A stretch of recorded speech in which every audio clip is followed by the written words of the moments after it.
So some people might say to you, though, Bill, you didn't want to be in the campaign. You were looking for somebody else where you wanted your viewpoints out there, but you didn't want to be the guy. So what would you say to those people, to those critics, to tell them that you are, in fact, the guy, that you want to be here, that you want to be our next governor?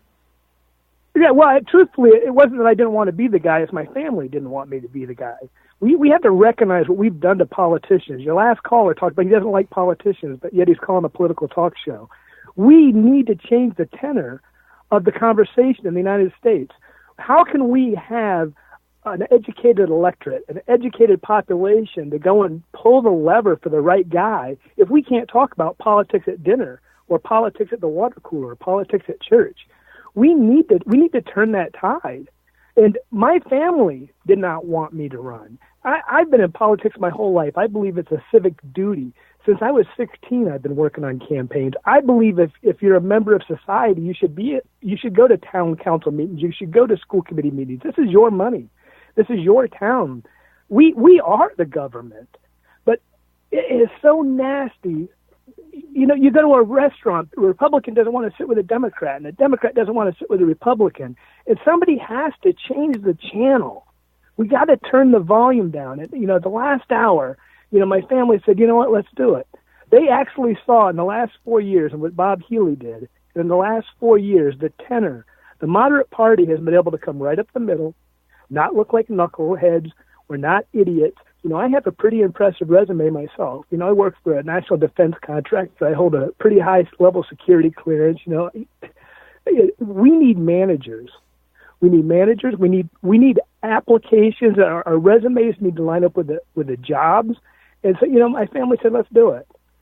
Let's try and do this. But, it's a long shot. We're not putting any money into the campaign. I'm not trying to buy an office. I don't need the job. I'll take the job, and I'll do it well. So the question is, like Bob Healy, everybody that stood behind Bob Healy, do people really want that kind of elected official? Do we want managers running our country?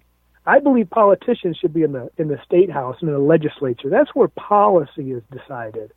The governor's mission is to execute. That's the blocking and the tackling. That's where the rubber meets the road. It's about potholes. It's about bridges. And we can argue all day long the esoteric arguments of abortion and should there be or shouldn't there be. What level of capitalism is capitalism? But I can tell you, even a capitalist needs a road to get to a hospital. We need an ambulance. So there is no true capitalist only and no social programs.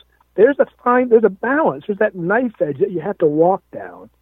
And if we keep yelling, we keep screaming, and we keep tearing this country apart, we're not going to have hospitals or roads.